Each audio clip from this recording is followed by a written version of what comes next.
múltiplas, né? Muito gracioso. Esse vai ser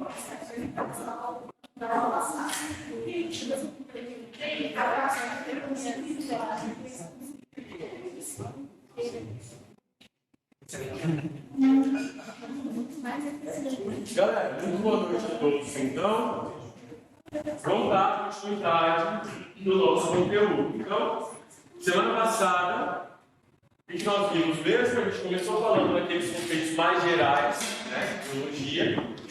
Depois, nós começamos a falar um pouquinho de classificação biológica, tá?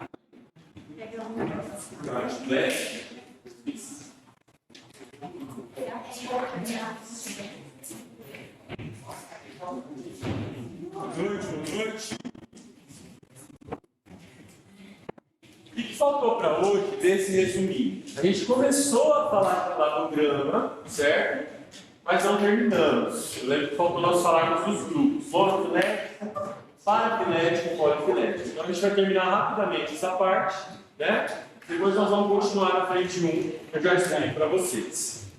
Para a galera que não estava semana passada, eu expliquei como o tempo é um pouquinho reduzido, geralmente eu uso esses resuminhos assim, né? Então, o projeto é que a gente vai completando, vai conversando, e já dou em mãos para vocês não perderem tempo copiando também, né? Passar lousa, copiar às vezes perde muito tempo, então nós temos 2 aulinhas só, acho que é um modo mais dinâmico de se fazer, certo? Tá faltando 10, 10. Não, não saiu, né? Era na última que eu te mandei, semana passada. Tá, mas tem. Tá sem internet. Alguém tá com o resumo da semana passada aí, galera? Você aqui, Cássio? Galera, também? Já. Para quem não estava semana passada, eu acho que foi Levanta a mão aí quem não tá. 1, 2, 3, 4, 5, 6, 7. Galera, vamos lá então, ó. Nós começamos a falar da cladística, né? Aquela área da biologia que classifica os seres de acordo com o parentesco evolutivo, tá? Para mostrar essa relação de parentesco entre os seres, nós falamos que a cladística utiliza dos famosos cladogramas, né? Então, o que é cladograma? Cladograma é esse esqueminha aqui, né? Esses diagramas que servem para mostrar o parentesco entre alguns grupos, tá? Eu falei para a galera que a questão de cladograma em si não cai tanto assim, mas tem muitas questões de outras partes da biologia que trazem cladogramas, né? Então não tem jeito, geralmente o pessoal não gosta muito disso aqui, mas não tem como fugir, né? Nós temos que saber, porque às vezes uma questão simples de botânica, de zoologia, coloca lá um cladograma, se você não sabe ler, não sabe interpretar, você não passa, né? Você não consegue resolver a questão, certo? Então, o que nós já falamos? Ó, essas letrinhas no final aqui, né? Esses grupos finais, são os que a gente chama de terminais. Terminais são aqueles grupos que eu estou querendo, né, estudar naquele cladograma, estou querendo demonstrar a relação evolutiva entre eles. Professor, mas o que são esses grupos? São espécies? São reinos? São filos? São o quê? Gente, não tem, né? Não tem essa regra. Então, se eu até ter um exemplo aqui, eu posso fazer um cladograma de 5 espécies que pertencem ao mesmo gênero, né? Espécies bem parecidas, bem próximas. Mas também posso fazer um cladograma mostrando o parentesco evolutivo entre os 5 reinos, né? Então, pego o reino animal, vegetal, fungo, monera e protista e coloco no cladograma. Né? Um cladograma muito mais amplo. Então, ele pode ser aí de qualquer tipo. Galera, esses terminais, né? Eles têm alguns ancestrais. Os ancestrais são os nós. Tudo isso nós já falamos semana passada. Né? Então, aqui eu tenho um nó, aqui eu tenho outro, aqui eu tenho outro, aqui eu tenho outro. Certo? E aí, esses nós são ligados aos terminais, que são os grupos que nós estamos estudando, pelos ramos. Os ramos são essas linhazinhas aqui, tá? O que nós não podemos esquecer? O tempo ele vai de baixo para cima na leitura de um cladograma, né? Então, aqui embaixo seria o tempo zero desse cladograma, digamos assim. Conforme eu vou subindo, eu vou chegando nos tempos atuais, certo? Então, eu lembro que eu tinha comentado com o pessoal, né? Eu tinha feito a seguinte pergunta: o grupo C evolutivamente, ele é mais próximo de B ou de D de W? E aí dá uma vontadezinha de falar dos dois, né? Você fala, pô, você está no meio do B e do D, então seria um parentesco evolutivo equivalente. A resposta não é essa, né? A gente não vê pela proximidade aqui entre esses grupos. Como que nós vamos medir o grau de parentesco evolutivo entre cada grupo? Pelo ancestral em comum mais recente.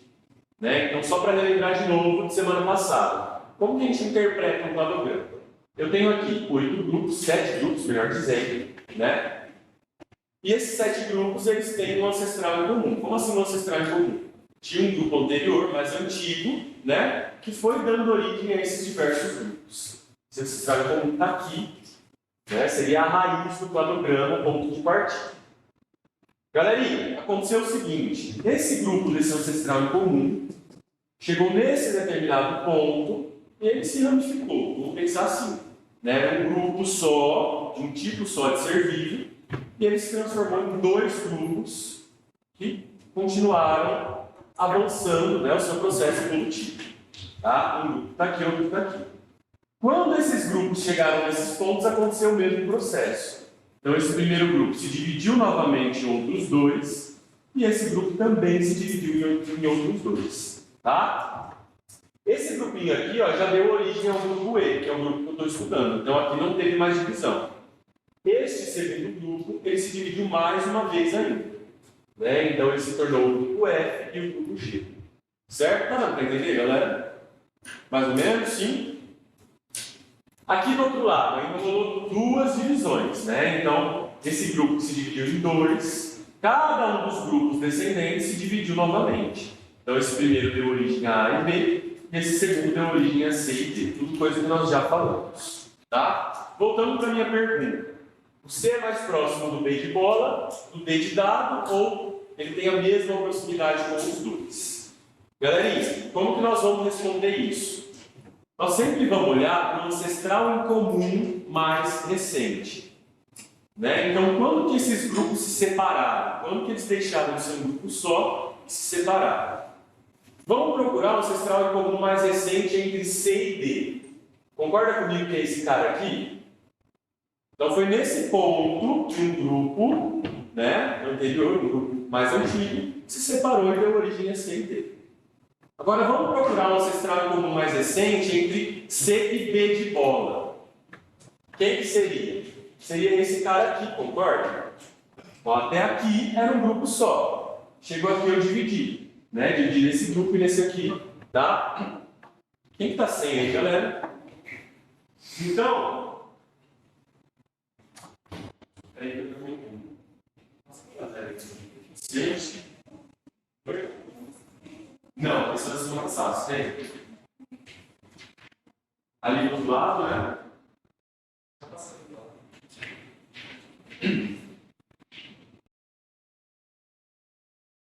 Várias.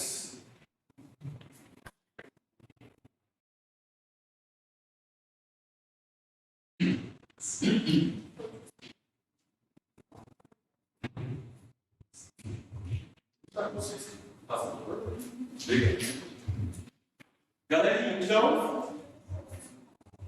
Oi? Oh, meu Deus do céu. Estou em tela. Não sei se vai ficar original. Já tem suas anotações. Ó, quem precisa de mais daqui, tá? Galera, então qual que é a resposta? O grupo C, evolutivamente, ele é mais próximo de D de dado do que de B de bola. Tá? Porque o ancestral em comum mais recente entre C e D, ele está acima do ancestral em comum mais recente entre C e D. Lembra que eu tenho de baixo para cima? Então, B divergiu de C antes do que D divergiu de C.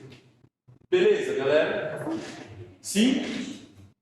O que faltou nós falarmos? Algumas definições. Grupo monofilético, parafilético e polifilético.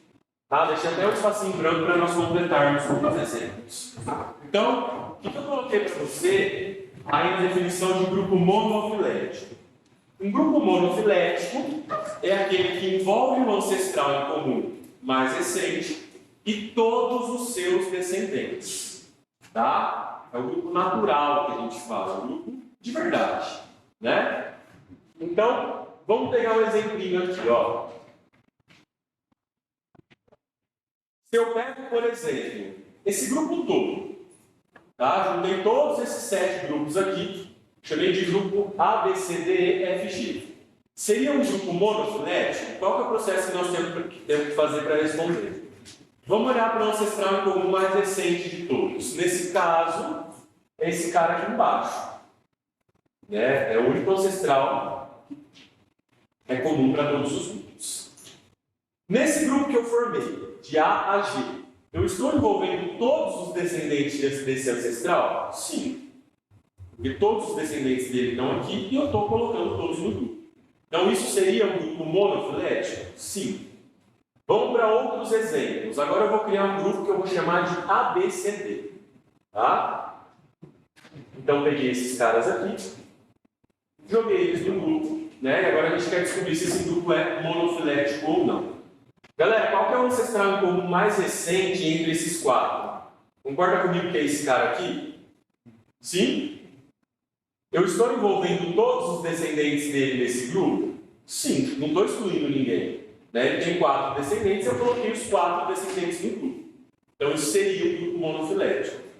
Vamos para o grupo monofilético menor ainda. Chamar um grupinho de FG. Qual que é o ancestral em comum mais recente? Esse cara aqui. Estou envolvendo todos os descendentes? Estou, porque eles só têm 2. E eu coloquei os 2 no grupo. Então, todos esses exemplos que eu dei para vocês são grupos monofiléticos. Né? Se quiserem completar aí na folhinha, tem um espacinho para isso. Tá? A segunda definição, senhores, ela é justamente o contrário de grupo monofilético. João, o que seria um grupo parafilético, então? O grupo parafilético é aquele grupo em que eu envolvo o ancestral em comum e alguns dos seus descendentes. Ou seja, obrigatoriamente eu tenho que excluir pelo menos um dos descendentes. Tá? Eu não posso considerar todos, porque se eu considero todos, eu estou falando de grupo monofilético. Vamos para o exemplinho aqui de novo. Ó. O que seria um grupo parafilético? Grupo ABC, por exemplo. Então, juntei esses 3 caras aqui. Agrupei eles, né? Coloquei eles em um táxon. Qual que é o ancestral em comum mais recente entre A, B e C? É esse cara aqui. No grupo ABC, eu estou envolvendo todos os descendentes desse cara aqui? Quem que eu estou excluindo? O D. Opa, se eu estou excluindo um, o grupo já não é monofilético, ele é parafilético. Tá? Se eu pegasse um grupo, por exemplo, vamos pegar um parafilético maior. De A a F. Juntei todos esses caras num grupo. Para que ancestral que eu vou olhar? Para esse aqui de novo. É o ancestral comum mais recente de todos. Só que como eu estou excluindo o G, também é um grupo parafilético. Tá? Então, monofilético e parafilético são conceitos opostos. Né? Quando eu incluo todos os descendentes, o grupo é monofilético, que é o grupo natural, que a gente chama, é o grupo verdadeiro. Quando eu tiro pelo menos um, o grupo é parafilético, tá? Vou terminar a aula com um exemplinho sobre isso. Deu para entender isso aqui, galera? Então, dica. Como que eu vou fazer para responder perguntas sobre isso? Sempre olhe para o ancestral comum mais recente. É ele que vai te dar as respostas, né? Na maioria das vezes, sobre uma questão do cladograma. Tá? Então, é a nossa base aí. Um grupo polifilético é um grupo em que os seres, né, que fazem parte desse grupo, eles não têm uma relação próxima de parentesco evolutivo. E aqui nós temos um exemplinho na prática. Lembra do reino protista, que eu falei para vocês que era um reino meio zoado? Quem fazia parte do reino protista mesmo? Protozoários e algas. Protozoário, sempre unicelular, heterótrofo. Alga, unipluricelular, autótrofo. Né? Os protozoários eles são mais parecidos, entre aspas, com os animais, e as algas se parecem muito com plantas. Né? Tem algumas classificações atuais que até consideram as algas como plantas. O que os caras fizeram? Colocaram tudo num balaio só e chamaram de protista. Tá? Então, protozoários e algas têm uma relação próxima de parentesco evolutivo? Não. Logo, o reino protista é um exemplo de grupo polifilético. Tá? Daria para achar um grupo polifilético aqui? Se eu colocasse outro cladograma aqui do lado desse, ó. Cladograma com H, I, e J. E aí eu agrupei, sei lá, o F, o G e o H num grupo só. Seria um exemplo de grupo polifilético também. Né? Três grupinhos que não têm uma relação de parentesco evolutivo tão próxima. Sinceramente, galera, grupo polifilético não aparece muito, tá? É um termo que a gente não vai usar tanto. Mas monofilético nós temos que saber, parafilético aparece um pouco também. Beleza? Exemplinho que eu coloquei para você. Talvez você já tenha até ouvido isso ou visto em algum material. O grupo dos répteis é um grupo parafilético. Os materiais mais modernos, que seguem essa classificação mais moderna, muitas vezes até colocam répteis entre aspas, porque seria um grupo que teoricamente não existe. Por que nós falamos isso? Aqui está uma relação de parentesco entre os vertebrados. Então o cara colocou no planograma: peixe, anfíbio, mamífero, testudis, que são as tartarugas, jabutis e tudo mais, lepidossauro, que são os lagartos e serpentes, crocodília, que são os crocodilos de jacarés, e as aves. Quando eu falo de réptil, quais desses grupos que eu estou incluindo aqui? Sem pensar nessa definição correta. Se falo de réptil para você, você pensa em tartaruga? Sim. Você pensa em lagartos e serpentes? Também. Você pensa em crocodilos? Jacarés? Sim, também. Só que quando eu falo répteis, você pensa em aves? Aves não. Aves a gente considera como se fosse um outro grupo. Então, quando eu falo de répteis, eu estou falando desses caras aqui. Se você olha pelo parentesco evolutivo, não daria para excluir aves de répteis. Porque as aves são muito, muito próximas dos crocodilianos. Então, teoricamente, o grupo répteis existe? Não. Se a gente fosse falar de répteis, nós teríamos que incluir as aves. Só que aquele negócio, gente, por convenção ficou. Não vai dar para a gente mudar um conceito tão bem fixado na biologia. Se falar um réptil para qualquer pessoa da rua que não estudou nada, ela vai ter uma noção do que é. Provavelmente ela vai pensar em algum desses animais. Então, para esse conceito mudar, demora um tempinho ainda, Talvez nós não veremos. Galera, foi porque répteis é um grupo parafilético? Sim. Dúvidas dessa parte do cladograma? A galera chegou essa semana e fica um pouquinho difícil, Pegaram o carro andando aí. Mas se tiver alguma dúvida, a gente pode resolver. Tranquilo? Sim? Qualquer coisa temos os plantões também, porém toda quarta mês assim, tá? Então, podem aparecer, a gente vai retomando aquilo que for necessário. Galera, eu optei por tocar um pouquinho da frente 1. Frente 1 ela vai falar daquela parte da bioquímica estrutural, mais uma parte mais básica, mais inicial. Então, eu acho que eu vou caminhar um pouco na frente 1 nas próximas semanas. Quem sabe a gente até não termina ela, Vai até a aula 5, depois a gente vai para as outras frentes, que são até um pouco mais rápidas, tá? Então, estava analisando o material, achei melhor, Se a gente tentar tocar a frente inteira primeiro. Ano passado eu fazia cada semana uma aula, Mas acho que dessa forma que nós vamos fazer aqui fica mais tranquilo para vocês. Então, a gente estabelece uma ligação entre os conteúdos, Continua sempre que nós estávamos estudando semana passada. Galerinha, então agora nós vamos para o nosso outro resuminho. O que a apostila traz para a gente na aula 2 da frente 1? Os compostos que formam os seres vivos. Então aqui a gente vai dar um pequeno zoom, digamos assim, dos seres vivos. Vai dar uma passada nos componentes químicos, que formam as células, que formam esses seres. Tá? Essa parte da biologia nós chamamos de bioquímica estrutural. Então, a gente divide esses compostos em dois grandes grupos, O grupo dos compostos inorgânicos e o grupo dos compostos orgânicos. O que são compostos inorgânicos? São compostos que não têm cadeia de carbono, dando uma resumidinha. Claro que é mais complexo do que isso, mas a ideia geral é essa. Existem alguns compostos que têm carbono e que são inorgânicos. Dá vontade de falar, o orgânico é o que tem carbono e o inorgânico é o que não tem carbono. Mas eu pego, por exemplo, esse cara aqui, Opa! CO2 tem carbono e é inorgânico. Então, uma definição melhor, mais abrangente para a gente, é essa. Composto inorgânico, ele não tem cadeias de carbono. O diabo seria uma cadeia de carbono. Vários carbonos ligados entre si. E o composto orgânico ele tem essas cadeias de carbono. Tá? Galerinha, quais são os componentes inorgânicos que fazem parte dos seres vivos? São apenas dois grupos: água e sais minerais. Nós vamos começar a aula por eles. Jogo rápido, né? Não tem muito o que falar de água nem de sais minerais. Tá? Componentes orgânicos dos seres vivos. Quem que nós temos? Carboidratos, lipídios, proteínas, ácidos nucleicos, DNA e RNA e vitaminas. Quem que eu coloquei nesse resumo? Carboidratos, lipídios e proteínas. Tá? Tem um grupo especial de proteínas, as enzimas, que vai ficar no resumo seguinte, né? Não coube aqui, mas eu ia dar tempo de chegar nelas hoje também. Aí eu coloco junto com o ácido nucleico. Vitaminas, pelo que eu vi, ele não coloca nessa aula no começo, né? Geralmente os materiais colocam vitaminas lá junto com o sistema digestório. Então a gente deixa para lá na apostila 3 a gente trabalha, né? Ou de uma forma de a gente, pelo menos, dar uma passada em vitaminas. Certo? Então, começando pelos compostos inorgânicos. Primeiro a gente vai falar de água, tá? O que nós vamos falar da água, galera? A gente vai falar de algumas propriedades dela, né? E das importâncias dessa água para os seres vivos. A água é indispensável para qualquer ser vivo.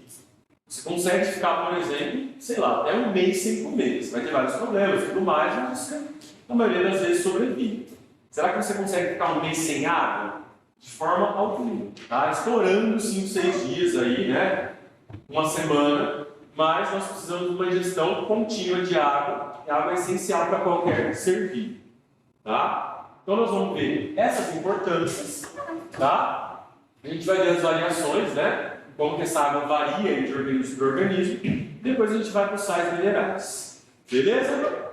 Então a água, ela é considerada um solvente universal, tá? O que eu quero dizer quando eu falo que a água é um solvente universal? Cuidado, você viu que eu até coloquei entre aspas aqui.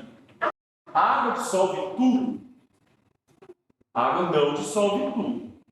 A água é uma substância polar, ela dissolve substâncias apolares. Ah, João, mas ela dissolve muita coisa. Sim, verdade. Mas ela não dissolve tudo. Tá? Então, se a gente pega lipídios, por exemplo.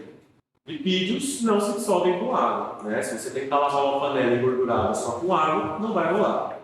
Certo? Então, qual que é a sacada aqui do solvente universal? Eu posso usar esse termo numa prova dissertativa, por exemplo? Até posso. Mas eu tenho que deixar muito claro que eu não estou querendo dizer que a água dissolve tudo. Estou querendo dizer que a água dissolve uma gama ampla de substâncias. A água dissolve muita coisa, mas não tudo. Certo? Galerinha, pelo fato da água ser um solvente universal, ela colabora muito com o transporte de substâncias dentro dos seres vivos. Basta você pensar no seu sangue. Então tem muita coisa que é transportada, dissolvida no seu sangue para todos os seus sistemas do organismo. Então o fato da água ser solvente está muito relacionado a isso também. Botando um pezinho lá na botânica, você já ouviu falar de xilema e floema? Xilema transporta água e sais minerais, floema transporta compostos orgânicos, principalmente glicose e sacarose, também estão com água. É uma solução de água mais compostos orgânicos. Tá? Então, a água tem esse papel crucial, essencial, no transporte de substâncias. Galera, as moléculas de água elas estão o tempo todo realizando ali ligações, né, entre os átomos de hidrogênio de uma molécula e de outra, né, da outra molécula, realizando aí ligações de hidrogênio. Tá? Então, ela está sempre se ligando e se desligando, né, formando uma solução tanto quanto dinâmica. Isso é bom para a ocorrência de reações químicas. As reações químicas elas são favorecidas pela presença da água. Tanto que a célula, o meio interno da célula, é um meio aquoso. E tem reação química dentro da célula? Pra caramba. Nós chamamos de metabolismo, é justamente isso. É um conjunto de reações que ocorrem dentro da célula. Tá? Então a água é o meio ideal para essas reações químicas e para as reações enzimáticas também.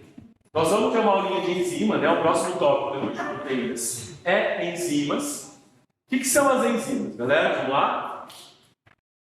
As enzimas são proteínas com papel, com a função de acelerar reações químicas.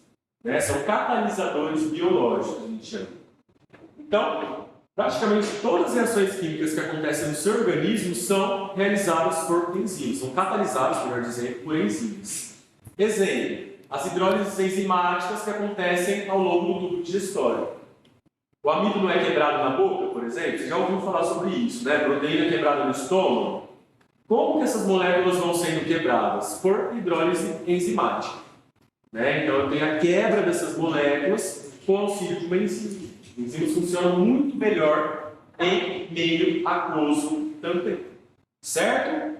Falando em hidrólise, né, a água, além de ser um meio ideal para as reações, ela também participa de muitas das reações que acontecem nos organismos. Eu vou pedir para você virar a sua folhinha para a gente pegar um exemplo lá de proteínas.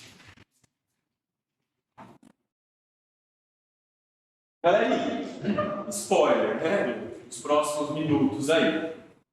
Uma proteína é formada por vários aminoácidos ligados entre si. Tá? Aqui eu tenho, né, um exemplo, a representação da ligação entre dois aminoácidos. Como que eu chamo essa ligação? Ligação peptídica. E essa ligação é um exemplo de síntese por desidratação. Olha o nome, síntese, construção. O que é desidratar alguma coisa? Tirar água. Né? Então, estou construindo uma molécula maior e perdendo, tirando uma água com isso. Olha o que acontece, ó. Nós vamos voltar nisso, tá? Aqui eu tenho um OH, um dos aminoácidos. Esse OH acaba sendo tirado, né? Acaba saindo desse aminoácido. E no outro aminoácido, eu acabo perdendo um hidrogênio. O que eu faço com dois hidrogênios e um oxigênio? H2O, água. Tá? E aí, no lugar disso aqui, entra a tal da ligação peptídica. Olha só, o C dupla O, ele não tem mais o OH, ele tem essa ligação. O N tinha dois Hs ligados a ele, agora ele tem só um, né? No local entra a ligação peptídica. Então, isso é um exemplo de síntese por desidratação. Construção de molécula perdendo água. Deu para entender? Sim? Galera, e o contrário também acontece. Então, agora a gente vai meio que ler essa reação de baixo para cima. Quando você se alimenta de alguma proteína, vou pegar o exemplo daqui. Você não consegue absorver pelo seu sangue essa proteína. Você tem que quebrar ela em aminoácidos, né, nessas pecinhas menores. Galerinha, como que você quebra essa proteína? Você não tirou uma água daqui para fazer essa ligação? Então, para quebrar essa ligação, eu tenho que devolver essa água. Né? Então, ó, de cima para baixo eu fiz a síntese por desidratação, né, gerando aqui esses dois aminoácidos juntos, mais uma água, e olhando de baixo para cima eu fiz justamente o contrário. Então eu devolvo um OH para cá, devolvo o hidrogênio aqui desse nitrogênio e quebra essa ligação peptídica. O que é hidrólise? Lise é quebra, hidro é água. Então hidrólise quebra na presença da água. Né? Eu tinha uma molécula maior, tá, que estava ligada, joguei uma água ali, né? Uma água foi consumida e eu quebrei essa molécula maior em duas moléculas menores. É o que aconteceu daqui para cá. Beleza? Então a água não só é um meio ideal para reações, mas ela participa, né, de muitas dessas reações.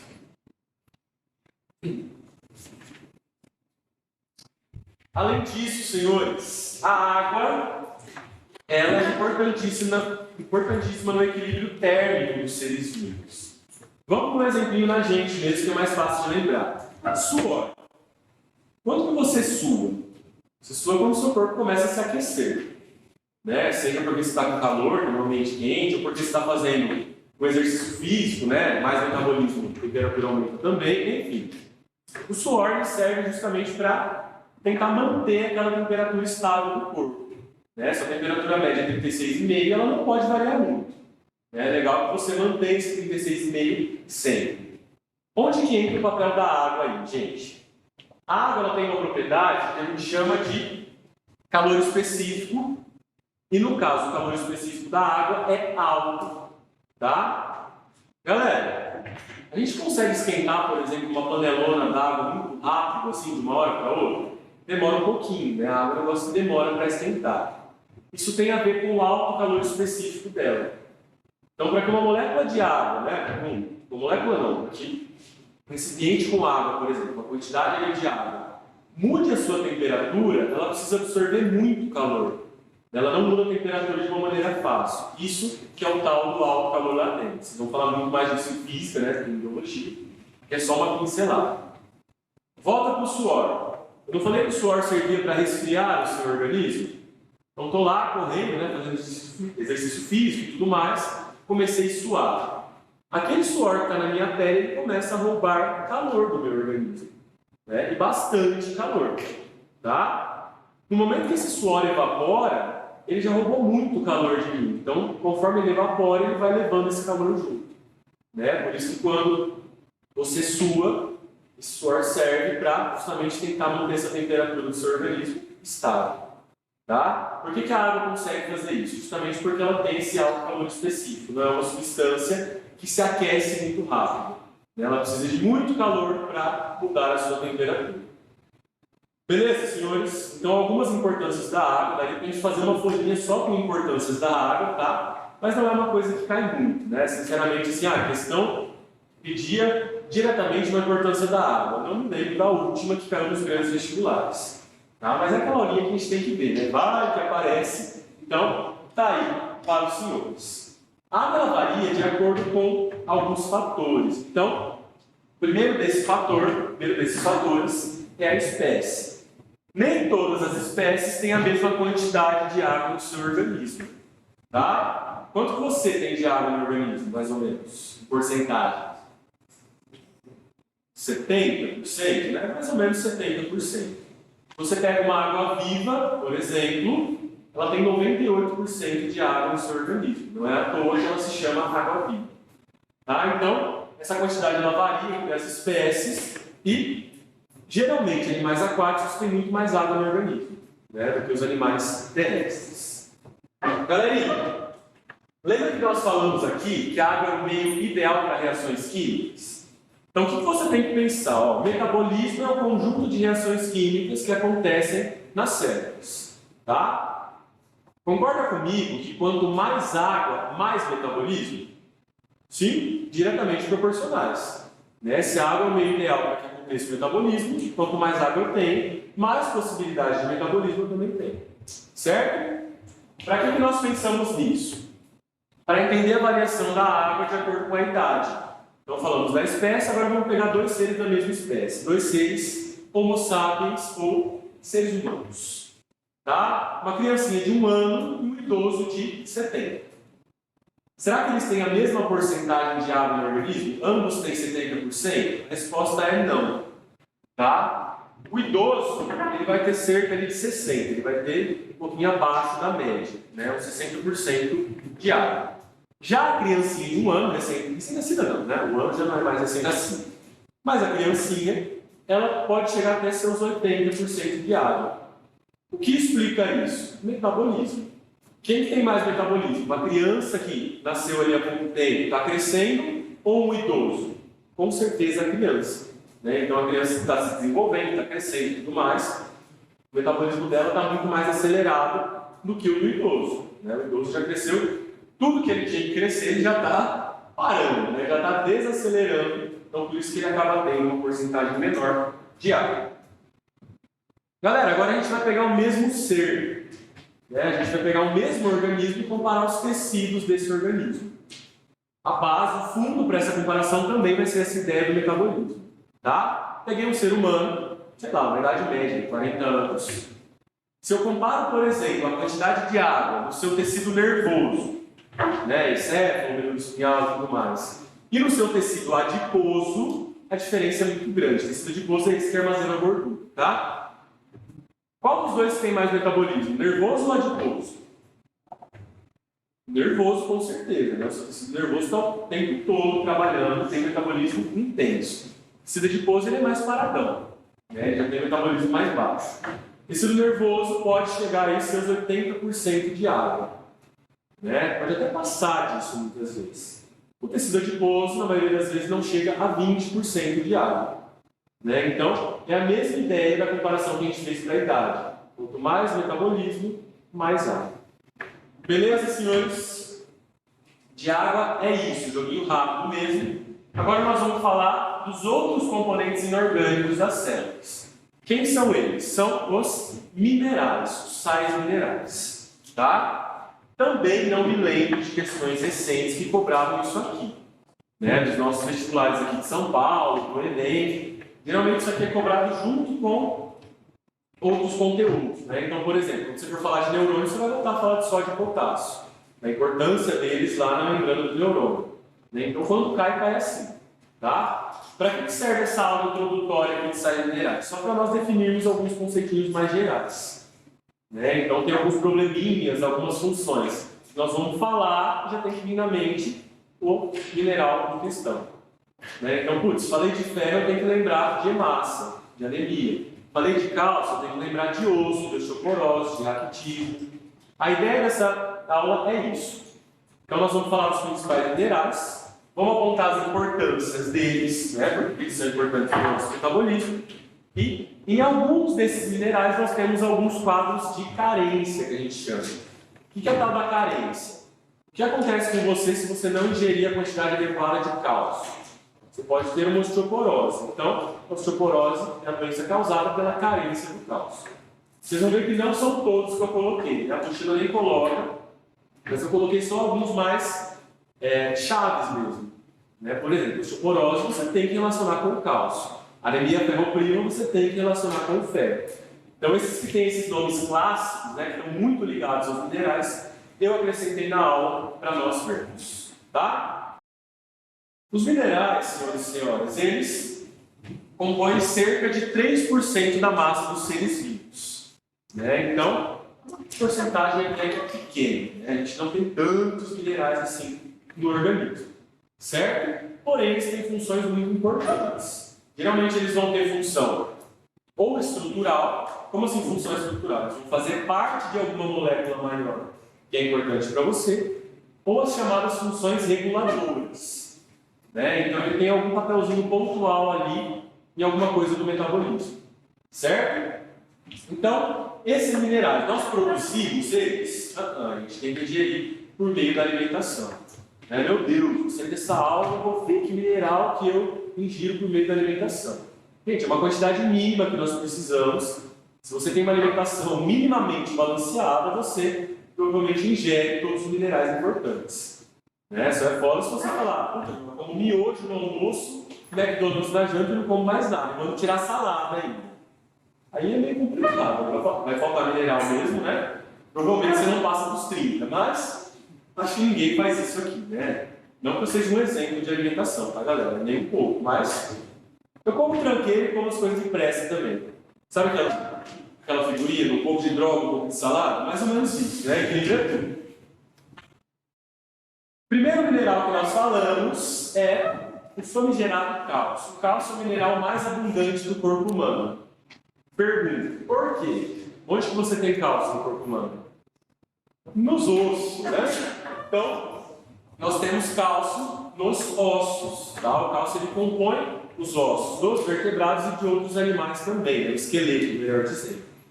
Então, o cálcio ele está, a gente chama de imobilizado no seu osso. Ele não está numa forma iônica, né? Ele está na forma de fosfato de cálcio, certo? O seu osso é um verdadeiro depósito de cálcio mesmo, né, do seu organismo. Outros animaizinhos que têm cálcio na composição do esqueleto. Lembra da concha dos moluscos? Essa concha é formada por carbonato de cálcio também. Né? Então o cálcio ele dá essa certa rigidez a essas estruturas. Tá? Galera, funções metabólicas do cálcio, né? Funções que ele participa aí na nossa fisiologia. Coagulação sanguínea. O que é coagulação sanguínea? Formação da casquinha do machucado, isso é importantíssimo. Se eu não tivesse a coagulação, qualquer ferimento que eu tivesse aqui na minha pele, ficaria sangrando até morrer. Então, a casquinha do machucado é importante. O cálcio ele tem um papel ali na transformação de uma molécula em ion. Então, na transformação da protrombina em trombina, o íon cálcio ele participa. Tá? Ele tem que estar no seu sangue por conta disso. Veremos a cascata de coagulação lá em fisiologia humana. Contração muscular. Já ouviu falar de actina e miosina? Que são as proteínas, né? Que a actina se desliza sobre a miosina para o seu músculo se contrair. O cálcio participa disso também, né? Se eu não tenho cálcio, eu não tenho esse deslizamento, essa contração muscular. Transmissão do impulso nervoso. Então, o impulso nervoso, ele percorre um neurônio. E aí, quando ele chega ao final desse neurônio, ele tem que ser transmitido para o outro.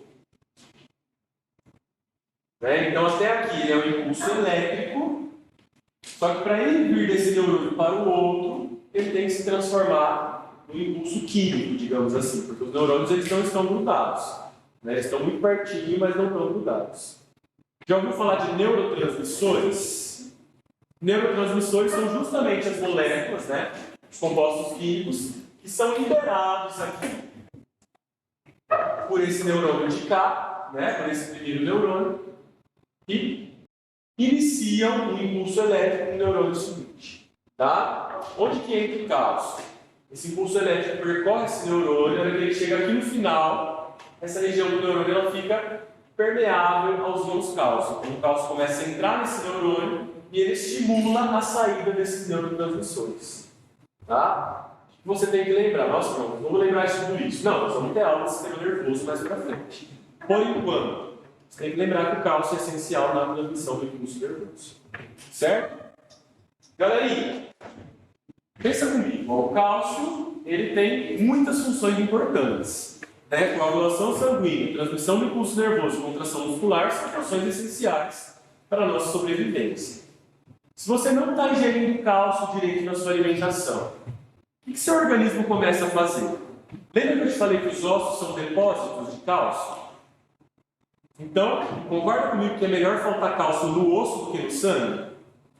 Então, eu não estou repondo cálcio, eu vou tirar do osso para completar o do sangue e deixar faltar no osso. Né? Eu não vou deixar faltar no sangue em hipótese alguma. Por isso que as doenças relacionadas à carência do cálcio são o raquitismo e a osteoporose. Raquitismo em criança. Né? O que é uma criança raquítica? É uma criança que não está se desenvolvendo direito, é uma criança mais fraquinha e tudo mais. E a osteoporose em adultos. Né? Então, parei de ingerir cálcio, estou ingerindo muito pouco. Meu próprio organismo, né, por meio de ações hormonais e tudo mais, começa a tirar cálcio do osso e jogar para o sangue, para não faltar para essas funções aqui. O que começa a acontecer com o meu osso, então? Começa a ficar fraco. Né? O tominho besta que eu levo ali, eu acabo quebrando o osso, dá uma batida mais forte, eu quebro. Tá? Então, lembrar né, dessa relação. Sempre melhor faltar no osso do que no sangue. Galera, fósforo. Então, o fósforo ele também constitui né, algumas estruturas importantes do nosso organismo. Como eu acabei de falar para você, fosfato de cálcio é o principal componente dos nossos ossos e também é uma partezinha lá do dente. Tá? Então, o fósforo está junto com o cálcio nessas estruturas. Tem outras moléculas que têm a presença do fosfato. Né? Então, que moléculas são essas? ATP e nucleotídeos. O que quer dizer a sigla ATP? Adenosina trifosfato. É a nossa moeda energética, né? Então é a molécula que nós utilizamos para armazenar energia, para transferir essa energia também. Tá? Vamos ter uma aula só para falar de ATP, a última aula da frente 1 dessa apostila 1. Tá? Então, o fósforo ele compõe o ATP e também compõe os nucleotídeos. O que seria um nucleotídeo? O nucleotídeo é a molécula que forma DNA e RNA. Você provavelmente já viu esse desenho aqui. Ó.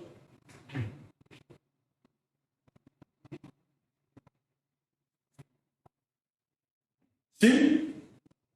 Então, essas seriam as bases formadoras né, do DNA e do RNA. O DNA, na verdade, é um monte disso aqui ligado entre si.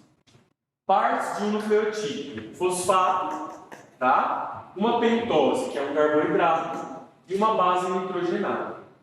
Tá? Então, por enquanto, o que eu quero que você leia? O fósforo, ele compõe também os nucleotídeos. João, teremos aula de nucleotídeos? Sim. DNA e RNA, a gente discute melhor sobre esses caras aqui. Tá? Galerinha, ferro. O ferro é componente de duas moléculas bem importantes para a gente. A hemoglobina e a mioglobina. Tá? Onde que eu tenho hemoglobina? Lá no interior das minhas hemácias, dos meus glóbulos vermelhos. Qual que é a função da hemoglobina no seu sangue? O que ela faz? Ela transporta oxigênio. Ela transporta principalmente gás e oxigênio. Ela até pode transportar outros gases, mas principalmente oxigênio. Tá? Então, essa hemoglobina, conforme o meu sangue vai passando pelos meus pulmões, ela vai se ligando às moléculas de gás e oxigênio que eu estou inalando, né, que eu estou inspirando. Certo? Ela se liga a esse oxigênio, percorre lá minhas artérias, e a hora que ela chega no meu músculo, por exemplo, o que ela vai fazer? Ela vai liberar esse oxigênio. Né? Porque o papel dela é transporte, pegar o oxigênio daqui, dos pulmões, e levar para o resto do corpo. Lá no meu músculo eu vou ter uma outra proteína chamada de mioglobina. A mioglobina também tem ferro na sua composição. O que a mioglobina vai fazer? Simplesmente receber essa molécula de gás e oxigênio. Né? Então a hemoglobina pega e distribui, a mioglobina reserva, né? E vai liberando para o músculo utilizar na respiração celular. Temos um quadro carencial relacionado com ferro? Com certeza, a anemia ferropriva. Galera, anemia é um termo mais genérico, mais geralzão. Anemia quer dizer simplesmente uma taxa de hemoglobina abaixo do normal. Vai, estou com anemia, quer dizer que você está produzindo menos hemoglobina do que você deveria. Tá? Causas dessa anemia podem ser várias. Né? Então, quando me falta vitamina B12, por exemplo, eu estou com anemia perniciosa. Tem anemias genéticas? Tem. Lembra da anemia falciforme? Ao invés de massa ser redondinha, ela é na forma de flores. Talassemia é um tipo de anemia também, né? Que as hemácias são defeituosas. Enfim, tem vários tipos de anemia. Um deles é relacionado à falta do ferro na sua alimentação. Olha o nome, se não é sugestivo. Anemia ferropriva.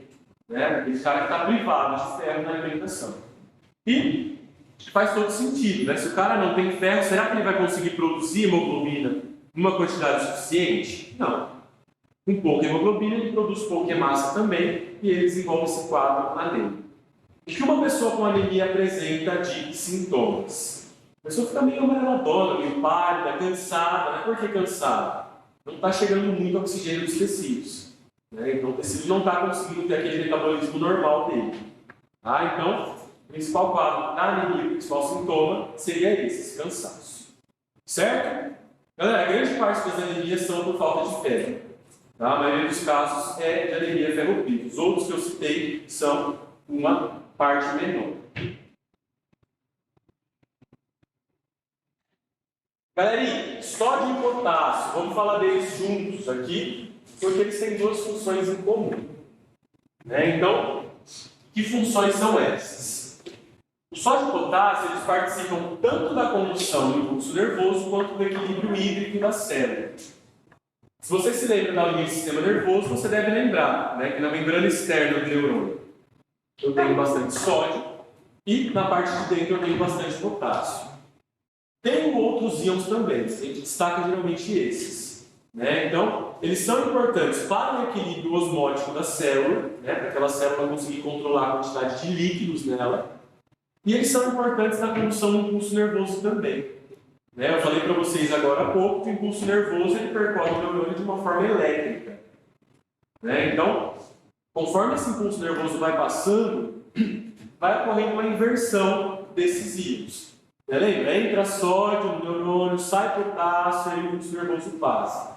Depois que eu repolarizo o neurônio, volta ao normal. Mais sódio fora, mais potássio dentro. Então, na linha do sistema nervoso, com certeza nós falaremos muito disso também.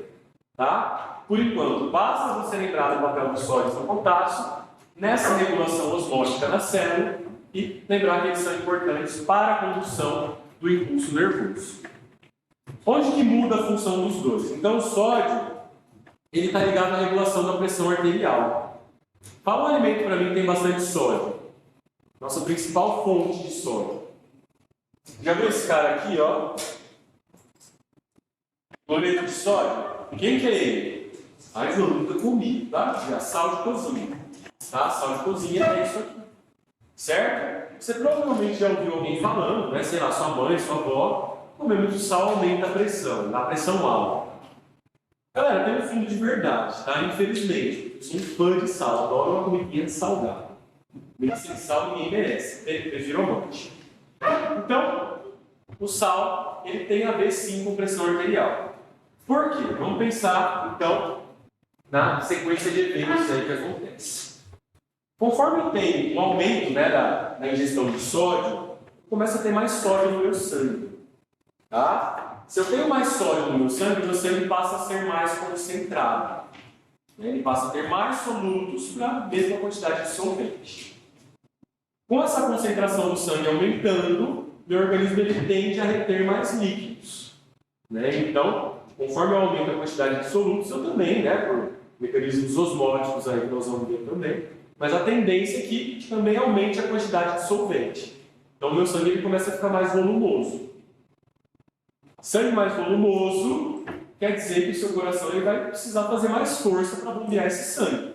Né? Porque esse sangue está aumentando em quantidade. Tá? Se o seu coração faz mais força para bombear esse sangue, a sua pressão arterial aumenta. Né? Então, tem que ter cuidado, né, com o danado do soro. Não vai fazer igual o meu soro. A pressão normal dele é, sei lá, 18 por não sei quanto. Normal. Pergunto para ele se ele tem pressão alta, eu falo, não, tomo remédio, fica normal, pressão normal. Eu teria se eu não tivesse remédio. Eu não tomasse remédio, falo, tá certo, né? Então, e gosta do sal também. Gente, primeira vez que eu fui na casa da minha namorada, isso há 4 anos atrás, os caras pediram pizza. Eu não acreditei na hora que eu vi. Olha que eu gosto de sal, hein? Ele me colocou sal numa pizza de calabresa. Calabresa salgada pra porra. Ele colocando sal, assim, ele tava disfarçado, né? E tal. Cheguei em casa, a primeira coisa que eu falei pra ela, seu pai colocou sal na pizza de calabresa? Na casa dele assim. A galera quer encontrar Deus logo, né? Mas sempre. Cada um dos seus problemas. Galera, e o potássio, ele participa do mecanismo de abertura e fechamento dos estômagos. Quem são os estômagos? Os estômagos são estruturas presentes na epiderme das folhas das plantas. Tá? Geralmente folha, né? Pode ter outros lugares, mas geralmente folha. O estômago, ele é mais ou menos assim. Isso aqui seria um estômago aberto. Isso aqui seria um estômago fechado. Tá? O que acontece pelo estômago? Por que o estômago é importante para a planta? Porque é por ele que ocorrem as trocas gasosas. Né? De onde que a planta tira gás carbônico para fazer fotossíntese, por exemplo? Ela tira do ambiente. Né? E é pelas folhas, né? Pelos estômagos que a plantinha consegue absorver esse gás carbônico. Geralmente as plantas ficam com os estômagos abertos durante o dia e fecham os estômagos durante a noite. Né? Porque a fotossíntese ela também precisa de luz. E luz eu tenho durante o dia. Tá? Então, vamos supor que está amanhecendo o dia, a planta está com o estômago fechado, ela quer abrir esse estômago. O que vai acontecer? Ao redor dos estômagos eu tenho algumas células que a gente chama de células subsidiárias, né? Células que auxiliam no funcionamento deles. Galera, se eu quero abrir o meu estômago, né, se a planta quer abrir, na verdade, não tem estômagos, o que a plantinha vai começar a fazer? Ela vai começar a transportar ativamente, gastando energia, íons potássio aqui para dentro. Tá? De forma que essa célula guarda, essa célula estomática, ela passa a ficar cada vez mais concentrada. Osmose, né? Dentro de dar uma pincelada em osmose, não dá para passar reto sem falar dela. Se essa solução interna que as células guardam está aumentando a concentração, ela tende a ganhar água nas regiões vizinhas. Então, joguei um potássio para cá, essa célula começa a ganhar água. Tá? Quando essa célula ganha água, ela fica gordinha, ela fica inchadinha, que a gente chama de túrgida. Né? Túrgida seria o nome mais técnico. A célula estomática túrgida, ela se abre lá para o buraco aqui no meio, que é por onde a planta realiza as trocas gasosas. Tá? Final do dia, a plantinha quer fechar o estômago. Acontece justamente o contrário.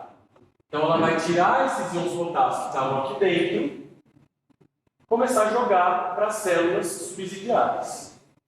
Opa, se minha célula guarda está perdendo solutos, concorda que ela tende também a perder água? Ela perdendo água, ela volta para essa conformação aqui e fecha o estômago. Tá? Então o potássio também é importante para as nossas queridas amigas plantinhas. Beleza? Para terminar, galera, dúvidas potássio? Não? Para terminar, iodo. Iodo é bastante importante também, né? Talvez seja um dos campeões de audiência no vestibular. Né? Como eu falei, isso cai pouco, mas já vi várias questõezinhas que destacavam a importância do iodo. Por que o iodo é importante para você? Ele compõe 2 hormônios que são produzidos pela sua glândula tireoide, está aqui no supercílios. Que hormônios são esses?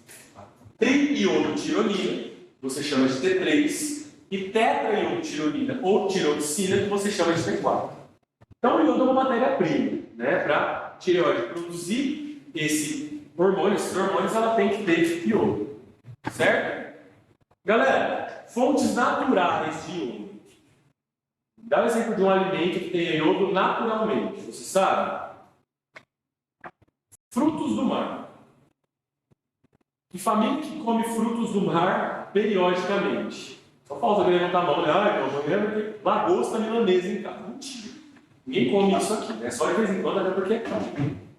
Eu nunca comi. Meu paladar é meio infantil e pobre. Peixe eu só gosto frito mesmo e é isso. Não gosto mais nada do mar, nem camarão. Né? O cheiro meio esquisitão. Enfim, frutos do mar são as fontes naturais de iodo. Certo? Quando te falta iodo na sua alimentação, você pode desenvolver um quadro que é chamado de bócio endêmico. Né? O bócio endêmico, o principal sintoma dele é o inchaço da tireoide. Então, se você pesquisar uma fotinha depois aí no seu celular, você vai ver, né? Você vai encontrar uns caras que parece que nasceu outra cabeça no pescoço dele aqui, fica grande mesmo. Tá? Galerinha, por que isso acontece? Basicamente, a tireoide está recebendo estímulo para produzir T3 e T4, né, esses hormônios tireoidianos, só que ela não está respondendo. Né? Então ela continua sendo estimulada porque ela não consegue produzir esses hormônios. Por que ela não está conseguindo produzir? Porque você não está jogando iodo para ela. Está faltando matéria-prima. Tá? E aí isso desenvolve, né, o bócio endêmico. Tá? Qual foi a sacada do governo para tentar diminuir esses quadros? O sal de cozinha hoje ele é iodado por lei. Né? Então, putz, João, mas sal de cozinha é cloreto de sódio, não tem iodo aqui. Sim, ele é iodado artificialmente. Por quê? Sal é uma coisa que todo mundo come, né? Em todas as regiões, todas as classes sociais. Então, os caras decidiram pôr iodo no sal e deu certo. Né? Hoje não é muito comum a gente ver alguém com bócio endêmico. Tá? Então, eu já vi questões citando isso, né? Da lei, do sal, o negócio de ficar esperto também. Só para não passar batido, nós vamos falar de sistema endócrino, mas qual que é a função do T3 e do T4 no seu organismo?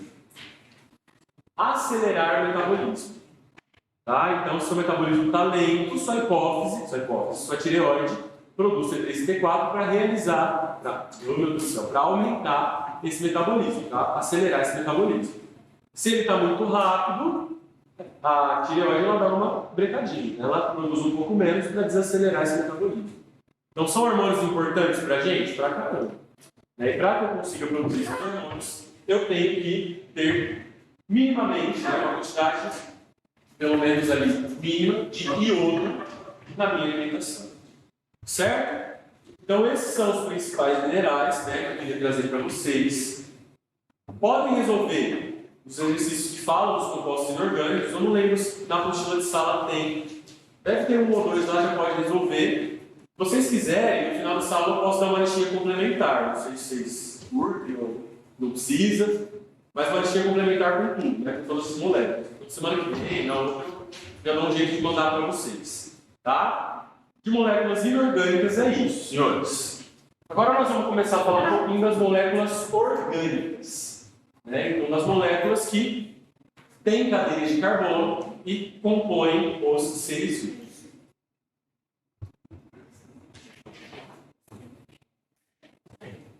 Nesse resuminho, o que nós temos? Carboidratos, lipídios e proteínas. Provavelmente não vai dar tempo de ver tudo hoje, né? Acho que grande parte das proteínas fica para a semana que vem. Mas, aí nós continuamos semana que vem.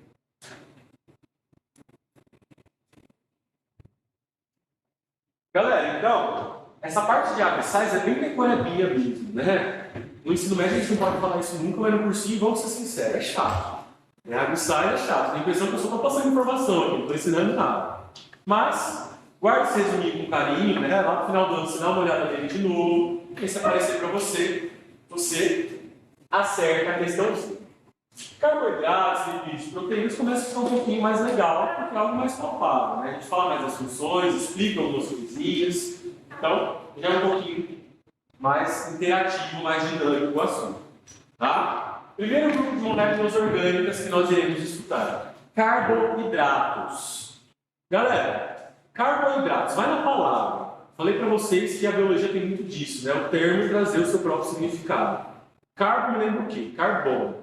Hidrato, o que é hidratar? Colocar água. Água formada de hidrogênio e oxigênio. Então, quais são os principais componentes, né? Os átomos que compõem os carboidratos? Carbono, hidrogênio e oxigênio. Tá? Biologia, ciência das exceções. Temos uma exceção de carboidratos com relação à composição química? Temos. A chamada quitina. Né? Então, a quitina, além desses 3 átomos, ela também tem nitrogênio. Tá? Mas, fora ela, todos os carboidratos são formados de carbono, hidrogênio e oxigênio. Certo? Pessoal, sinônimos de carboidratos: hidratos de carbono, glicídios. Cuidado, glicerídeo é lipídio, é gordura. Glicídio é carboidrato. Tá? Açúcares. Nossa, João, carboidrato e açúcar é a mesma coisa? Para a bioquímica, sim. A gente costuma no dia a dia falar de carboidrato para coisa salgada, né? Você pensa, sei lá, em pão, massa, alguma coisa assim. Açúcar, você pensa em coisa doce. Mas para a bioquímica é exatamente a mesma coisa. Carboidrato e açúcar é a mesma mercadoria. Tá? Sacarídeos, enfim, tem vários nomes aí. O mais comum desses nomes é carboidratos. Galerinha, quais são os alimentos que são fontes de carboidrato? Alimentos gostosos, digamos assim.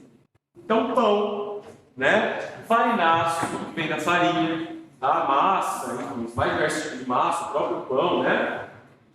Batata, arroz, doces. Eu falei que açúcar é carboidrato, então doce é muito rico em carboidrato também. E essas moléculas, elas têm 2 funções principais no nosso metabolismo. Né? Os carboidratos, geralmente, eles têm função energética ou estrutural. Ou ele vai te gerar energia, ou ele vai compor, né, alguma molécula importante para o seu organismo. Certo? Nós temos 3 grupinhos de carboidratos, né, que são classificados de acordo com o tamanho. Monossacarídeos, mono 1. Opa, uma molécula, então, uma coisa menor? Sim. Disacarídeos, de 2. Disacarídeos são 2 monossacarídeos unidos. E polissacarídeos. O que quer dizer poli? Muitos. Né? Então, muitos monossacarídeos unidos entre si. Nós vamos passar por cada um desses grupos, destacando os exemplos, né? A composição de cada um e outras coisinhas. Galera, monossacarídeos são os menores carboidratos. Né? Então, são carboidratos pequenininhos. Eles não sofrem digestão no seu organismo. Tá? O que é digestão? Digestão é quebra, né, de moléculas maiores de moléculas menores. Tá? Então, o que eu estou querendo te dizer? Se você ingerir um monossacarídeo na sua alimentação, você não vai precisar quebrar esse monossacarídeo para absorver ele para o sangue. Ele vai direto para o sangue. Né? Você consegue absorver ele daquela forma que ele está mesmo. Certo? Esse monossacarídeo ele tem uma fórmula, né, que a gente segue aí para... Na verdade, essa fórmula serve para todos os carboidratos, né? Destaca geralmente monossacarídeo. Que fórmula que é essa? CnH2nOn. Sendo que esse N, esse número, ele pode variar de 3 a 7. Tá? Então, monossacarídeos são moléculas que têm de 3 a 7 carbonos. Moléculas pequenas, certo? Galerinha, se o meu N é igual a 3, qual que é a fórmula molecular do meu monossacarídeo? C3H6O3. Tá? Eu chamo ele de triose. Se o meu N é igual a 4, tetrose, C4H8O4. Se o meu N é igual a 5, pentose, C5H10O5. Igual a 6, hexose, C6H12O6. E por último, N igual a 7 constitui as heptoses, C7H14O7. Certo? João, vou ter que lembrar tudo isso? Não. Tem 2 grupinhos só que são importantes para a gente: as pentoses e as hexoses. Tá? E provavelmente você já ouviu falar das moléculas que estão escritas aí para você. Galera, há pouco tempo eu fiz o seguinte desenho na música.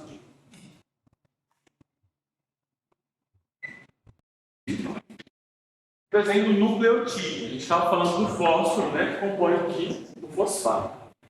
Nós vamos falar do nucleotídeo de novo, mas agora para falar das pentoses. Então lembre, isso aqui é um fosfato, isso aqui é uma base nitrogenada, isso aqui é uma pentose. Tá? Essa pentose é um açúcar de 5 carbonos, certo? E aí nós temos dois tipos de pentoses, a ribose e a desoxirribose. Galerinha, quais são os dois ácidos nucleicos que nós temos? DNA e RNA. O que quer dizer DNA? É uma sigla do quê? Ácido desoxirribonucleico. RNA, ácido ribonucleico. Então esses nomes vêm justamente da pentose que compõe esses ácidos. Né? No RNA eu tenho a ribose, no DNA eu tenho a desoxirribose. Vai na palavra, nunca ignora a palavra. Qual será que é a diferença entre uma ribose e uma desoxirribose? Desoxi, tirar oxigênio. Eu até coloquei um exemplinho aqui para te mostrar. Aqui está uma ribose, né, com seus 5 carbonos, e aqui está uma desoxirribose com seus 5 carbonos. Parecem iguais, mas não são. Dá um zoom aí no carbono 2' das duas. Da ribose eu tenho uma hidroxila ligada, né, um OH. Da desoxirribose eu tenho só hidrogênio. Então, o que muda de uma para outra? A desoxirribose ela tem um oxigênio a menos. Tá? Ah, João, então já sei. A fórmula da ribose é C5H10O5 e a fórmula da desoxirribose seria C5H10O4, certo? Certo. Né? Apesar de não seguir exatamente essa formulinha, a desoxirribose é uma exceção. Né? Como ela perde oxigênio, ela acaba ficando com oxigênio a menos aqui na fórmula molecular. Tá? Então, o que você tem que lembrar? Tem que lembrar que isso aqui é um monossacarídeo, né? Um carboidrato. E onde que ele está? Onde que ele está? DNA e RNA. Beleza? Galerinha, o outro grupo de monossacarídeos importantes são esses que eu coloquei abaixo para você. Glicose, frutose e galactose. A glicose, ela pode estar presente em alguns frutos, né? Tipo a uva, sei lá, a uva tem um pouco de glicose. O mel também é muito rico em glicose. Mas a sua principal fonte de glicose são alimentos que têm carboidratos maiores. E você vai quebrando esses carboidratos maiores e liberando glicose. Tá? Já falamos deles. Para que serve a glicose no seu organismo? Para gerar energia. Né? Então essa glicose ela vai entrar lá na respiração celular e a partir dela eu vou liberar energia para a minha célula. Tá? Então a função da glicose é energética. Frutose, adivinha onde eu tenho frutose bastante? Nos frutos, né? Nas plantas no geral. Certo? Tem frutose também no sêmen. Né? A frutose serve como uma fonte energética para o espermatozoide conseguir bater o flagelinho dele. Tá? Mas principalmente nos frutos em geral. Frutose também pode ser usada como uma fonte energética. Né? A principal é a glicose, mas a frutose também serve para isso. Galera, a galactose eu já não tenho livre no ambiente. Tá? A galactose ela faz parte de uma molécula maior. Galactose te lembra o quê? Tem uma outra palavrinha parecida com isso que é mais comum para a gente. Lactose. Sim, é isso mesmo. Né? A galactose é uma das componentes da lactose. A lactose é uma molécula um pouquinho maior. Galactose também, né? Acaba sendo aí uma fonte energética e, como ela compõe a lactose, onde que eu tenho lactose? No leite. Então, a fonte de galactose do seu organismo é o leite. Né? Conforme você quebra a lactose, você libera a galactose. João, tem que lembrar o nome das três? Sim, tem que lembrar. Tá? Pode aparecer para você aí nas provinhas no final do ano. Galera, disacarídeos. Eu não lembro como que o seu material coloca, tá? Mas tem materiais que colocam esse segundo grupo como oligosacarídeos. Vou explicar a diferença dos termos, mas é a mesma coisa. Oligosacarídeo quer dizer carboidratos formados, né, pela união de poucos monossacarídeos, de 2 a 10. Só que desses oligosacarídeos a gente só estuda um grupo. A gente só estuda o grupo dos disacarídeos. Né? Então tem material que coloca como oligo, tem material que coloca como di. Mas o corpo aqui, né, a teoria é exatamente a mesma. Eu coloco como direto, tá? Disacarídeos são moléculas formadas pela união de dois monossacarídeos que se unem por ligação glicosídica. Opa, ligação glicosídica. Glicosídica me lembra glicose, glicose é um carboidrato. Tem que fazer essa relação. Tá? Tem uma questãozinha da Unesp, por exemplo, de alguns anos atrás, que ela pergunta, né? Uma das perguntas dela é o tipo de ligação que acontece entre os aminoácidos para formar proteínas. E as alternativas têm ligação glicosídica.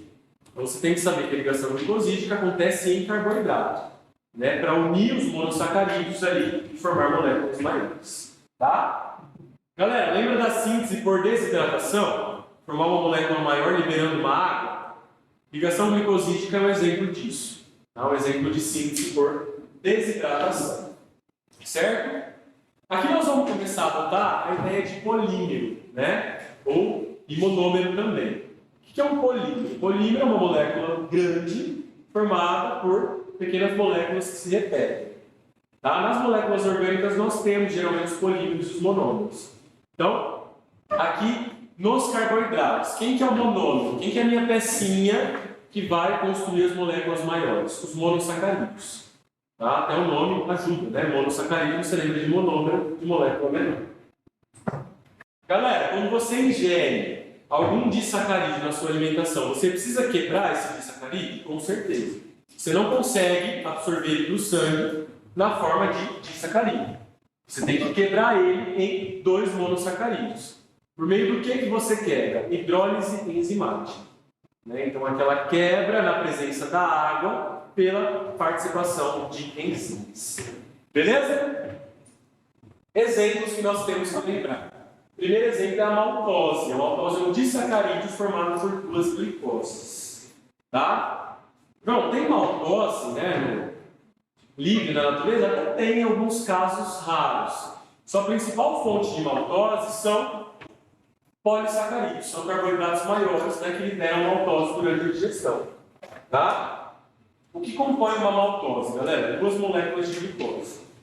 Né? Então, por exemplo, quando você se alimenta de amido, o amido, na verdade, é um monte de glicose unida.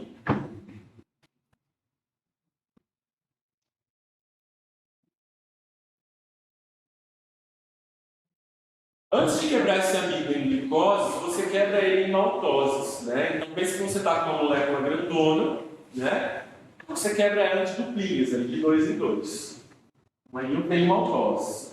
Depois você vai pegar essa maltose e quebrar de novo em glicoses, né? Vai separar as glicoses dela, tá? E aí sim você consegue absorver essas glicoses. Beleza? Então a maltose, a nossa principal fonte, são carboidratos maiores, né? Que geram aí maltose ao longo da digestão. Putz, João, vou ter que lembrar a composição de cada disacarídeo?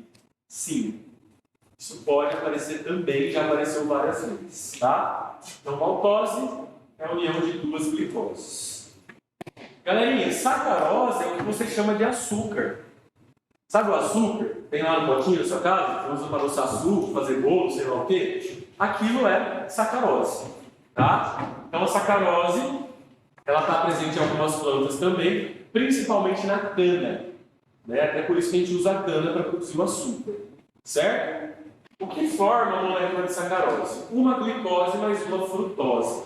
Dá para lembrar, né? Pô, açúcar, cana. Cana é uma planta. Sempre tem glicose nessas moléculas, né? Sempre uma, pelo menos, vai ser glicose. Se a cana é uma planta, provavelmente ela vai ter também uma frutose.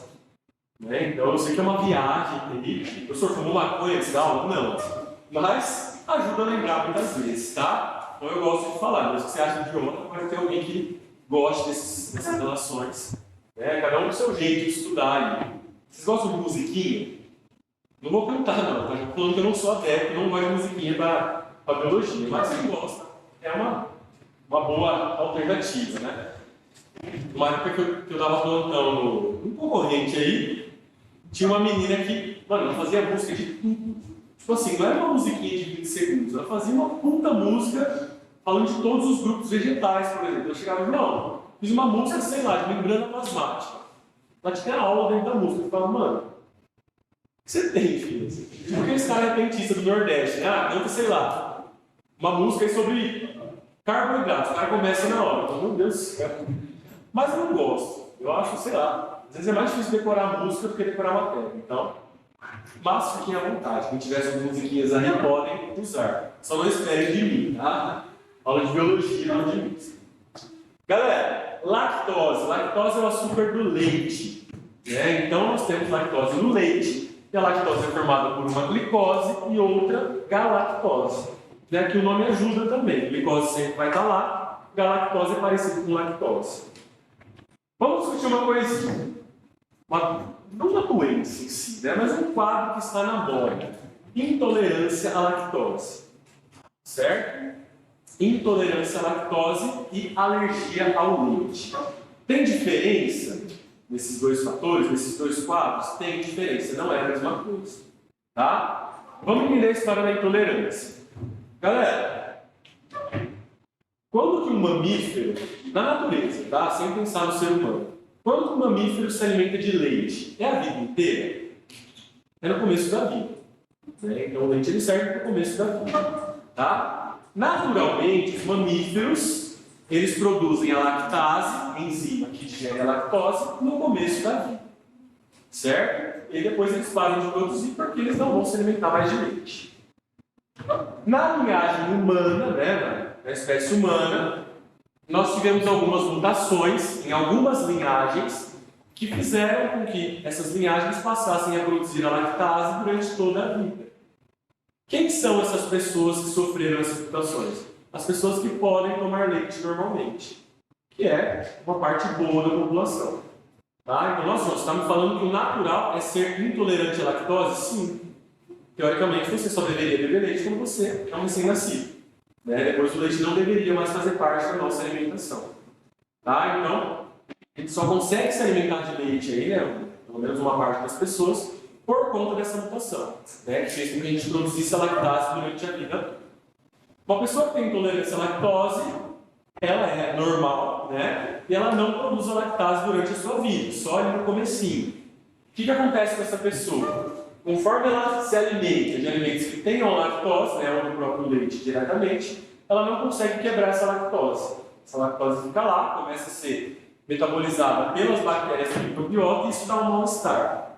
Né? Então a pessoa tem um mal-estar aí toda vez que toma leite. Tá?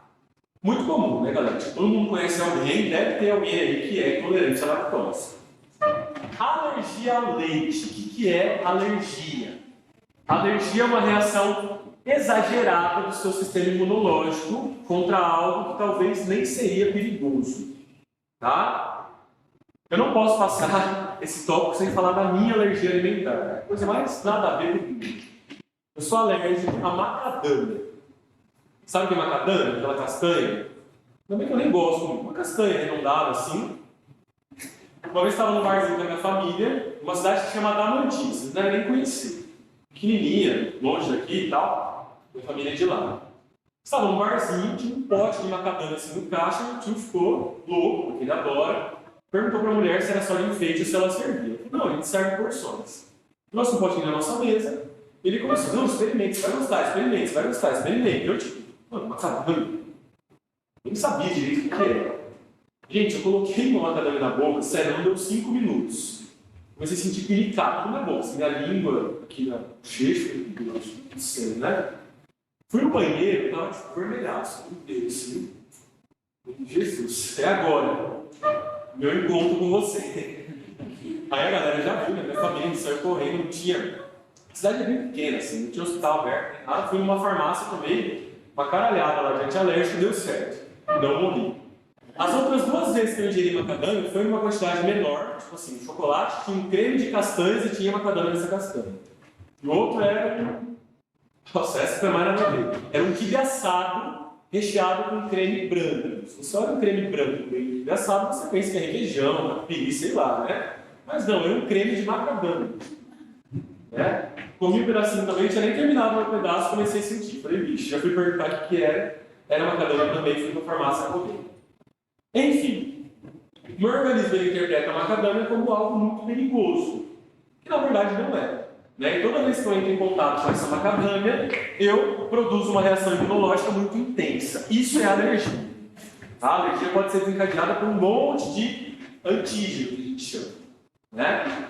Geralmente, o tipo de molécula, a natureza da molécula que gera a reação alérgica é proteica. Então, João, você está me falando que o seu organismo responde contra alguma proteína que está na macadâmia? Sim. Logo, quando a pessoa é alérgica ao leite, ela não está respondendo à lactose, porque a lactose não é uma proteína. Ela está respondendo à proteína do leite. Como que chama a proteína do leite? Caseína. Tá? Então, são dois quadros totalmente diferentes. Né? A intolerância é a falta da enzima, a alergia é essa reação exacerbada. Qual que é menos pior? Com certeza, intolerância, né? Basta ficar lá na farmácia, comprar lactase, tomar, fim de papo. Alergia, dependendo do grau dessa alergia, ela pode ser muito grave. Certo? Deu para entender essa diferença? Sim? Uma pequena observação aí sobre o leite. Polissacarídeos, aqui eu estou falando daqueles polímeros, né? Aquelas moléculas grandonas formadas pela união de vários monômeros, tá? Que são os monossacarídeos. Então, polissacarídeos são moléculas formadas por muitos monossacarídeos unidos.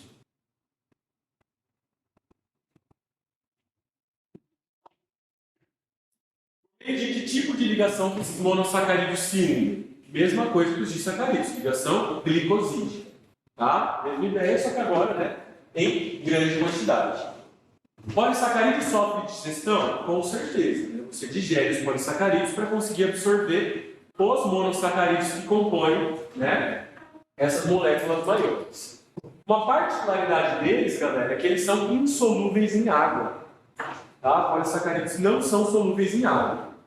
Monossacarídeos e disacarídeos são solúveis. Os polissacarídeos, como eles são moléculas muito grandes, eles são insolúveis em água. Certo? Galerinha, aqui não tem jeito. O principal que você tem que lembrar de polissacarídeos são os 4 exemplos. Tá? Saber a natureza dessas moléculas, né? Lembrar que são polissacarídeos, saber onde elas estão e a sua função. Então vamos falar devagarzinho de cada um deles. Estruturais, nós temos a celulose e a quitina. E de reserva energética nós temos o amido e o glicogênio. Tá? Vou começar falando da quitina, que ela é diferentona aqui. Galerinha, onde que tem quitina? No mundo dos seres vivos aí. São 2 lugares. Parede celular de fungos. Tá? A célula do fungo ela tem parede celular. E essa parede celular é feita de quitina. Tem que lembrar, João? Com certeza. E no exoesqueleto dos artrópodes. O que é um exoesqueleto? Esqueleto externo. Artrópode é inseto, aracnídeo, crustáceo, tudo isso é artrópode. Sabe a casquinha da cigarra que ela deixa lá na árvore? Aquilo é um exoesqueleto de quitina. Tá? Então ele tem essa função estrutural, né? Compõe essas estruturas, tanto nos fungos quanto nos artrópodes. Galera, celulose, amido e glicogênio, eles têm uma coisa em comum: a sua composição. Tanto celulose, quanto amido, quanto glicogênio são longas cadeias de glicose. Tá? Nossa, você está falando que essas 3 moléculas são formadas só de glicose? Sim. O que muda entre as 3 é a forma que essas glicoses estão organizadas na molécula. Tá? Mas são 3 polímeros de glicose. Vamos lá, senhores. Celulose, um polissacarídeo estrutural. Onde que nós temos celulose? Na parede celular dos vegetais. Né? Então, a célula de planta também tem parede celular, assim como a do fungo, só que no fungo é quitina, na planta é celulose. Certo? Então, a celulose é muito usada para a produção do papel, por exemplo, né? Para dar uma certa rigidez aí àquela parede. Polissacarídeos de reserva energética. Nós temos 2 grupos: o amido e o glicogênio. O amido é reserva energética de quem? De planta. Tá? Então a plantinha ela reserva as suas energias, né? Ela estoca as suas energias na forma de amido. Onde que geralmente eu tenho amido numa planta? Na raiz e no caule. Exemplo de raízes ricas em amido: mandioca. Mandioca é puro carboidrato, né? Ela tem muito amido. é uma raiz, né, que armazena bastante amido. Sabe a batata? Batatinha normal do mercado, batata inglesa mesmo. Ela é um caule que também é muito rico em amido. Tá? Então o amido tem a reserva energética da gordura. Galerinha, o outro polissacarídeo de reserva é o glicogênio. O glicogênio é o polissacarídeo de reserva dos fungos e dos animais. Olha só que interessante, até alguns anos atrás, acho que até comentei com vocês na aula de classificação, né? A gente considerava fungos e plantas muito próximos entre si. Os caras até colocavam fungo junto com planta no mesmo reino. Né? Isso há 70 anos atrás. Hoje, algumas evidências sugerem que fungos são mais próximos de animais do que de plantas. Temos duas evidências aqui. Quitina, tem quitina em animal e em fungo. Glicogênio, a reserva energética de animal e de fungo. Né? Então, isso dá uma ideia de que animais e fungos são mais próximos evolutivamente entre si. Galerinha, como funciona o lance do glicogênio? Então, o glicogênio, eu falei para você que ele é um polímero de glicose. Tá? Você já ouviu falar de uma palavrinha que se chama glicemia. Né? O que é a glicemia? Glicemia é a quantidade de glicose no sangue. Você precisa de glicose no sangue? Com certeza, senão suas células não geram energia. Tá? Mas essa quantidade ela tem que estar dentro de um limite. Certo? Então, vamos primeiro para a glicemia mais alta. Antes de dar aula, eu estava com muita fome. Eu comi 6 pães franceses, apenas. Tranquilinho, assim, só para dar uma energia. Né? Comi 6 pãezinhos. Você acha que eu vou usar tudo isso agora de energia? Não. Né? Não irei usar tudo isso de energia. Então, eu quebro o amido presente naquele pão, né? Jogo essas glicoses no sangue. Parte dessa glicose eu uso e parte eu começo a estocar na forma de glicogênio. Onde você tem bastante glicogênio? Em 2 lugares, fígado e músculos. Tá? Então você começa a colocar essa glicose lá dentro do fígado e dos músculos, né? Ligar essas glicoses entre si, formando o glicogênio. Beleza? Galera, o estoque de glicogênio é um estoque curto. Eu não consigo armazenar muito glicogênio. Então vai chegar uma hora que se eu continuar comendo muito pão, não vai ter mais onde, né? Não vai ter mais espaço para armazenar glicogênio. O que eu vou começar a fazer com essa glicose que está sobrando agora? Vou começar a transformar ela em gordura. Né? Aí que vem a parte ruim do pãozinho, da cerveja, dos doces, isso aqui. Né? Então acabou o estoque de glicogênio, transforma em gordura. De cara, né? Tanta tecnologia, os caras ainda não inventaram um pãozinho, um brigadeiro, uma cerveja e não engorda. Tá vendo, né, gente? É brincadeira. Mas, é isso. Situação oposta agora. Então, sei lá, se tomei café da manhã hoje, meu dia foi corrido, cheguei à noite para dar aula sem comer nada. Minha glicemia, a taxa de glicose no sangue, começa a baixar. O que eu vou fazer para reverter essa queda na glicemia? Lembra do glicogênio que eu armazenei outra hora? Eu vou lá e começo a quebrar esse glicogênio no fígado e nos músculos. Certo? Começo a quebrar esse glicogênio e liberar ele para o sangue para manter a minha taxa glicêmica equilibrada. Tenho muito glicogênio? Não tenho muito glicogênio, mas aquilo que eu tenho eu uso, e depois que esse glicogênio acaba, eu começo a utilizar a gordura. Tá? Começo a utilizar os lipídios, que inclusive armazenam muito mais energia do que os carboidratos. Né? Então, em 1 grama de carboidrato armazena 4 quilocalorias, e 1 grama de lipídio armazena 9 quilocalorias. Bom, por que nós damos preferência então para o glicogênio, para o carboidrato, do que para a gordura, para gastar? Porque o metabolismo dele, a quebra dele, é muito mais fácil do que a quebra da gordura. Tá?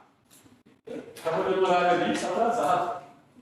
Galera, me lembrem de falar mais um negocinho de glicogênio e de celulose semana que vem, tá? A gente continua limpando. Fala que eu não falei de um detalhezinho que eu já vou lembrar, tá? Obrigado pela sua paciência, bom resto de semana e até quarta que vem, se Deus quiser. Eita, bora? Tchau, tchau.